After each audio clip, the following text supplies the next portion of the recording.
तो चलो शुरू करते हैं। लास्ट लेक्चर में हमने डिस्टेंस और डिस्प्लेसमेंट क्या होता है इस चीज को समझा है। डिस्टेंस क्या होता है, डिस्प्लेसमेंट क्या होता है, यानी फासला और हटाव क्या होता है, ये हमने समझे। ठीक है, और इसके डेफिनेशन भी लिखे थे अपने पास में, डेफिनेशन भी हमने देखे थे, तारीफ क्या होती है। अभी एग्जाम्पल के जरिए से हम इस चीज को समझते हैं कि डिस्टेंस और डिस्प्लेसमेंट में क्या फर्क है। अभी जैसे मान लीजिए मैंने यहाँ पर जो फिगर बनाया हूँ, ये जो आप देख रहे हैं शक्ल को, इसमें ऐसा समझ लीजिए कि हम पहले इस ए पॉइंट पर है। ठीक है, हम ए पॉइंट पर है और हम यहां से जाना चाहते हैं पॉइंट डी के ऊपर। ठीक है, हम क्या कर रहे हैं, पॉइंट ए पर है, हम यहां पर इस पॉइंट ए से हम डी के ऊपर जाना चाहते हैं। तो ए से डी के ऊपर कैसे जाया जाए, अपने पास में दो रास्ते हैं। यहाँ पर एक रास्ता है हमारे पास में इस तरीके से, ऐसे जाएंगे, ए से बी पर जाएंगे, फिर बी से सी पर जाएंगे, सी से डी पर जाएंगे। दूसरा रास्ता है जो हम डायरेक्ट ए से डी पर जा सकते हैं। अब इसमें से डिस्टेंस कौन सा होगा और डिस्प्लेसमेंट कौन सा होगा, ये निकालना है। डिस्टेंस के बारे में हम, डिस्प्लेसमेंट के बारे में हमने सीखा था कि डिस्प्लेसमेंट क्या होता है, शॉर्टेस्ट डिस्टेंस, यानी सबसे छोटा वाला जो रास्ता रहेगा वो हमारा डिस्प्लेसमेंट बनेगा, और जो बड़े वाला रास्ता बनेगा, यानी जितना भी फिर इस तरीके के, बड़े मीन्स दो डिस्टेंस में से जहां छोटे वाला मिलकर एकदम सीधा सीधा, वो अपना डिस्प्लेसमेंट है। तो यहाँ पर डिस्प्लेसमेंट जो हमारा ये वाला होगा, जबकि डिस्टेंस कैसे कैलकुलेट किया जाए, तो हमें यहाँ पर क्वेश्चन में करना क्या है, हमें यहाँ पर डिस्टेंस और डिस्प्लेसमेंट दोनों के मैग्नीट्यूड फाइंड करना है। डिस्टेंस भी मालूम करना है और डिस्प्लेसमेंट भी मालूम करना है, डिस्प्लेसमेंट का मैग्नीट्यूड भी फाइंड करना है, यानी फासला भी फाइंड करना है और हटाव भी फाइंड करना है। तो पहले हम यहां पर निकालते हैं हटाव, फासला, डिस्प्लेसमेंट। डिस्प्लेसमेंट को किससे दिखाया जाता है, हटाव को किससे दिखाया जाता है, सिंबल एक्स बार से। एक्स बार भी ले लेते हैं हम इसका डिस्प्लेसमेंट के लिए, और बार लगाया हो क्योंकि वेक्टर क्वांटिटी है। अब देखो, जब डिस्प्लेसमेंट की बारे हमने बात कर रहे थे तो क्या डेफिनेशन लिखे थे उसकी, हमने उसकी डेफिनेशन लिखे थे कि x2 माइनस x1 लिखा जाता है। अब देखो यहां पर हम इसके अंदर लिखेंगे, अब इसको x2 बार क्या होगा, x2 बोले तो आखिरी वाला पॉइंट, x1 क्या है, शुरुआत का पॉइंट है, जहां से शुरुआत कर रहे हैं जहां खत्म कर रहे हैं। तो हम क्या है, यहाँ पर शुरुआत कहां से की है, हम अभी क्या मालूम कर रहे हैं, डिस्प्लेसमेंट। हम शुरुआत कर रहे हैं ए से और जा रहे हैं कहां तक के, डी तक के। तो अब हम क्या करेंगे, आखिरी का पॉइंट क्या है, 50 है, शुरुआत का पॉइंट क्या है 1। चलो अब मुझे बताओ आप, x की वैल्यूज क्या होगी। x की वैल्यूज जो है इस जगह पर क्या है, 1 है। x1 जो है वो कितना दिख रहा है, 1 है।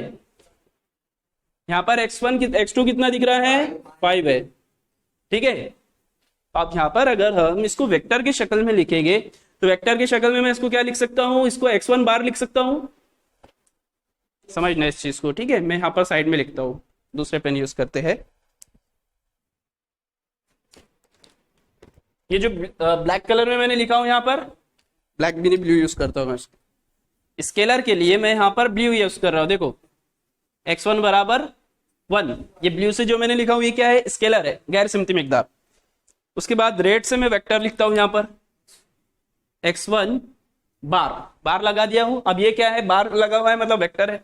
वेक्टर को मैं कैसे एक्सप्रेस कर सकता हूं, साथ में देखो x के सिमत में कौन सा यूनिट वेक्टर आता है, आई कैप आता है, हमने पढ़े थे वेक्टर के अंदर। तो इधर क्या हो जाएगा, फिर इस डायरेक्शन में 1 इंटू आई कैप हो जाएगा ऐसे। अब देखते हैं इधर वाले के लिए, अगर x2 की कीमत 5 है तो x2 बार की कीमत क्या होगी, 5 लगा देंगे और साथ में आई कैप, दोनों भी x की तरफ ही है। तो हम क्या करेंगे, दोनों भी ऐसे लगाएंगे। बस जब भी कभी वेक्टर को आपको जाहिर करना है x के डायरेक्शन में, तो जो नंबर रहेगा उसके साथ में आई लगा देना। अगर वैसे ही अगर मान लो y के डायरेक्शन में, अगर आपको y के सिम्टम में लेना होता था, y के डायरेक्शन में लेना होता तो क्या करते थे, j लगा देते थे। z अगर रहता था तो k लगा देते थे। हम बात कर रहे हैं किधर जा रहे हैं, अपन x के सिम्टम में चल रहे ना, तो जाहिर सी बात है आई आएगा। अब रखेंगे कीमतें, x2 बार की कीमत क्या है अपने पास में, x2 बार की कीमत क्या है, ये 5 आई कैप माइनस 1 इंटू आई कैप, 5 माइनस 1 4 आई कैप। तो ये क्या मिला है अपने को, ये मिल गया अपने को x बार, यानी डिस्प्लेसमेंट। आप इसको ऐसे भी लिख सकते हो और डेल्टा x बार से भी लिख सकते हो, लास्ट लेक्चर में बताया था मैंने। समझ में आ गया। तो अभी ये जो 4 आई कैप आया है ये क्या है, डिस्प्लेसमेंट वेक्टर है। अब मैग्नीट्यूड फाइंड कर लेते हैं उसका, उसकी कद्र क्या होगी। तो कैसे फाइंड किया जाएगा, यहाँ पर लिखता हूं मैं, उसको लगा देंगे मोड में, डाल देंगे उसको, और मोड के अंदर देखेंगे तो इधर भी मोड आ जाएगा दोनों साइड, 4i कैप। फिर ये 4 जो है मोड के बाहर निकल जाएगा, निकाल सकते हैं हम इसको, क्योंकि 4 क्या है, एक नंबर है, मोड में नहीं रह सकता है। और ये जो i कैप है इसका, ये क्या है, एक यूनिट वेक्टर है, तो इसकी कीमत क्या हो जाएगी 1, फाइनल आंसर हो जाएगा 4। तो हमारे पास में ये जो वैल्यू आई है, ये किसकी वैल्यू आई है, किसकी वैल्यू आई है, ये एक्स बार मतलब डिस्प्लेसमेंट का मैग्नीट्यूड। यहां पर मैं साइड में मेंशन करता हूं, ये क्या है, मैग्नीट्यूड है, मैग्नीट्यूड। और उसको उर्दू में क्या कहते हैं, कद्र कहते हैं। ठीक है, तो डिस्प्लेसमेंट की यानी हटाव की कद्र जो हमने निकाले है वो कितना है, 4 है। अब हमारे पास ये हो गया खत्म, किसकी बात होगी अभी तक की है, डिस्प्लेसमेंट की हो गई। अब आगे बढ़ते हैं, डिस्टेंस के बारे में बात करते हैं। तो डिस्टेंस के बारे में बात करेंगे, डिस्टेंस मतलब लंबाई या लेंथ। ठीक है, तो फासले के बारे में बात करते हैं, डिस्टेंस। और डिस्टेंस मालूम करना है, अभी हमने ये जो निकाले ना, ये जो आपको ये सामने जो वैल्यू दिख रही है 4, ये 4 किसकी कीमत है, इसकी कीमत है। डिस्प्लेसमेंट की बात हो रही थी ना सीधा सीधा। अब हम अगर इसी को अगर वेक्टर फॉर्म में अगर जाहिर करना है तो कैसे जाहिर करेंगे, 4i कैप। अब ये वाला पूरा मालूम करते हैं, बहुत आसान है। डिस्प्लेसमेंट को मैं जाहिर कर देता हूं यहां पर, किससे जाहिर किया जाए, इससे जाहिर कर देते हैं डिस्टेंस को, कुछ भी नहीं, नाम है उनके, स्पेशल नोटेशन है। डिस्टेंस के लिए x लिया जाएगा और डिस्प्लेसमेंट के लिए x ले सकते हैं, r भी लेते हैं, अलग अलग नोटेशन बन सकते हैं, आपकी चॉइस है वैसे तो। हम लेकिन जनरली s लेते हैं, इसलिए ऐसे लेंगे यहाँ पर भी। अब देखो अपना फासला है कितना, यहाँ पर मैं लिख देता हूँ, यानी अपना यहाँ पर अपने निकालने वाले डिस्टेंस, डिस्टेंस यानी फासला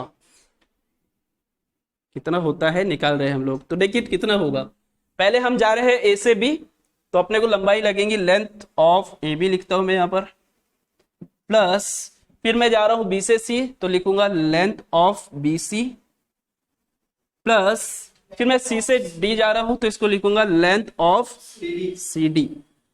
लेंथ ऑफ मतलब लंबाई, ए बी की लंबाई, ए बी की लंबाई कितनी है अपने पास में, 2 है, 2 meter plus 3 meter, 2 meter, 2 + 3 5 + 2 7 meter. तो फासला कितना आ गया है अपने पास में, ये आ गया है 7 मीटर। इसके अंदर डेल्टा एस लिए भी तो चलेगा, नहीं भी लिए तो चलेगा, कोई मसला नहीं है। अगर आप चाह रहे हो कि डेल्टा एस लिया जाए सर, लिख दो, कोई मसला नहीं, लेकिन इसके लिए डेल्टा एस नहीं लेते हैं जनरली, लेकिन लिखोगे तो कोई मसला नहीं है, कर सकते हो उसमें भी, ये भी डेल्टा एस लिख सकते हो आप इसको। तो यहाँ पर हमने ये कीमत निकाल ली। कंफ्यूजन किसी को क्लियर, ये है पूरा डिस्प्लेसमेंट के बारे में बातचीत हुई है, यानी हटाव के बारे में एग्जाम्पल के साथ समझाया हूं मैंने, मिसाल के साथ समझाया हूं कि डिस्प्लेसमेंट क्या है, डिस्टेंस क्या है। अच्छा एक बात आप लोगों को क्लियर हुई होंगी इसके अंदर और वो समझ में आई होंगी, वो ये है कि जो डिस्टेंस है वो डिस्प्लेसमेंट से कैसा है, बड़ा दिख रहा है। डिस्प्लेसमेंट यानी हटाव जो है, सॉरी फासला जो है वो कितना आया है, 7 मीटर आया है, जबकि ये कितना आया था, 4 मीटर आया था। तो इसका मतलब क्या है कि डिस्प्लेसमेंट जो है वो डिस्टेंस से छोटा हो सकता है, लेकिन कभी कभी केसेस ऐसे भी बनते हैं जहां पर वो इक्वल भी होते हैं। अगर मैं बोलता हूं कि अगर आप ऐसे ना जाते थे, मान लीजिए इस तरीके से सीधा सीधा ही दोनों भी जाना होता था, तो दोनों इक्वल हो जाते थे, डिस्टेंस भी वही होता था, हटाव भी वही रहता था, मतलब अपना हटाव और डिस्प्लेसमेंट दोनों ही एक से बराबर भी हो सकता है। डिस्प्लेसमेंट ऊपर नहीं जाएगा, डिस्टेंस ऊपर जा सकता है, डिस्टेंस बराबर भी रह सकता है, ऊपर भी जा सकता है, लेकिन डिस्प्लेसमेंट कभी बड़ा नहीं होगा। बराबर हो सकता है लेकिन कभी बड़ा नहीं होगा। अगर बराबर अगर बड़ा बोलने की कोशिश करेंगे तो गलत हो जाएगा, क्योंकि एग्जांपल बहुत ढेरों सारे हैं। बराबर प्रॉपर्ली इसको नोट डाउन कर लो अपने पास में, जो जो चीज बताया यहाँ पर। चलिए अब आगे बढ़ते हैं, हम नेक्स्ट डेफिनेशन देखते हैं, रफ्तार और चाल, यानी velocity and acceleration, sorry velocity and speed.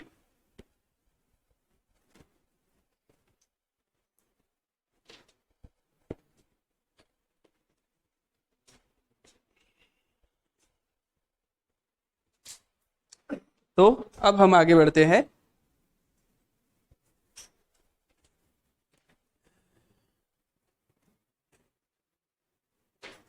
Velocity velocity के अंदर हम बात करने वाले हैं पहले एवरेज वेलोसिटी। वेलोसिटी के अंदर हम दो टाइप्स देखने वाले हैं। इसको क्या कहते हैं? वेलोसिटी को रफ्तार कहते हैं। ठीक है, सिंबल क्या है, किससे जाहिर किया जाता है? v बार से जाहिर किया जाता है। वेलोसिटी दो टाइप्स के हैं अपने पास में। दो टाइप्स के कौन से? एक है एवरेज,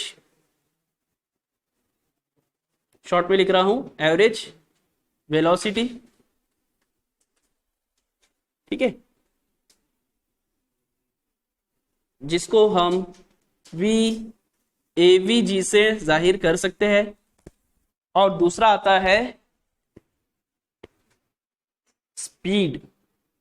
चलो पहले वेलोसिटी की बात कर लेते हैं। Instantaneous velocity.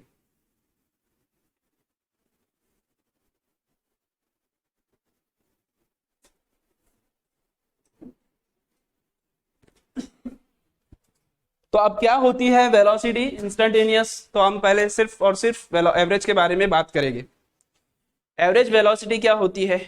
एवरेज वेलोसिटी किसे कहते हैं, हम इस चीज को समझते हुए चलेंगे। यहां पर देखेंगे, पहले हम बात करते हैं एवरेज वेलोसिटी की। तो मैंने लिखा v बार एवरेज। तो जैसे कि अपने को पता ही है, हम वेलोसिटी की डेफिनेशन इससे पहले भी पढ़ चुके हैं। रफ्तार की तारीफ क्या होती है, रफ्तार किसे कहते हैं? तो फासला बटे वक्त, यही कहते थे हम। लेकिन यहाँ पर रफ्तार है, क्या कहेंगे? हटाव बटे वक्त। तो यहाँ पर इसकी तारीफ अगर बनाई जाए वी एवरेज की, तो हम लिख सकते हैं डिस्प्लेसमेंट अपॉन टाइम। या फिर आप इसको ऐसे लिख सकते हो delta x bar upon T. ठीक है, अगर इसको उर्दू में बताना है तो किस तरीके से कह सकते हैं? हटाओ बटे वक्त, टाइम को।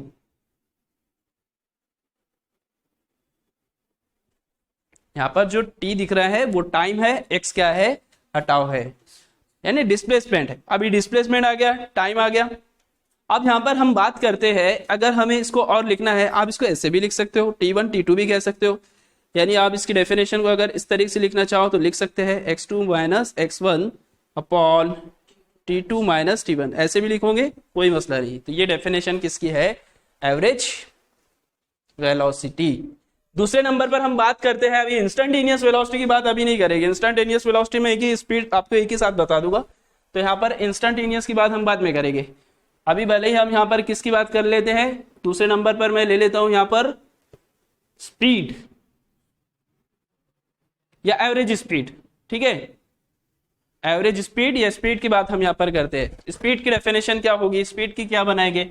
जैसे इसकी बनाए हैं, स्पीड होता है स्पीड बराबर, जैसे यहाँ पर हमने डिस्प्लेसमेंट लिखे थे उसमें आएगा डिस्टेंस, क्योंकि स्पीड एक स्केलर क्वांटिटी है, गैर सिमती मिकदार है।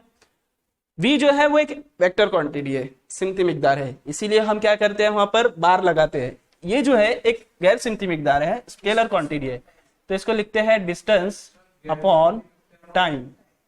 मतलब इसको हम ऐसे भी लिख सकते हैं, और आप चाहो तो इसको ऐसे भी लिख सकते हैं total distance upon total time, average के बारे में। तो स्केलर स्पीड क्या है? एक स्केलर क्वांटिटी है। डिस्टेंस अपॉन टाइम भी लिख सकते हैं, और आप इसको ऐसे भी लिख सकते हैं total distance upon total time. वैसे ही उसके लिए भी लिखा जा सकता है। ठीक है, और उर्दू में बताना है तो किस तरीके से कह सकते हैं? कुल फासला बटे कुल वक्त। समझ में आया? तो ये है कुल फासला बटे कुल वक्त।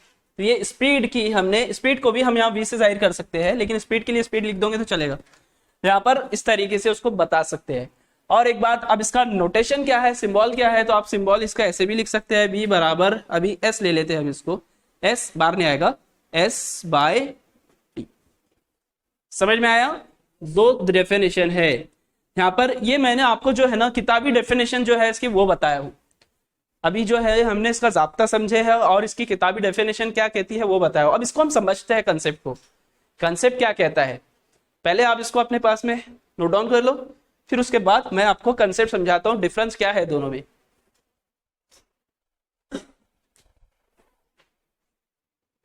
जैसे अभी अब मैं बात करते हैं, यहाँ पर बात करते हैं हम एवरेज वेलोसिटी। अभी अभी मैंने बताया, ये तो तारीफें हमने उसकी जो बताई है, ये डेफिनेशन हो गई, किताबी डेफिनेशन, उसका ज़ाब्ता वगैरह। लेकिन अब यहाँ पर अपने को समझना है इसका मीनिंग क्या होता है। तो रफ कर देता हूँ मैं सारी चीजें, ठीक है। अब हम बात करेंगे यहाँ पर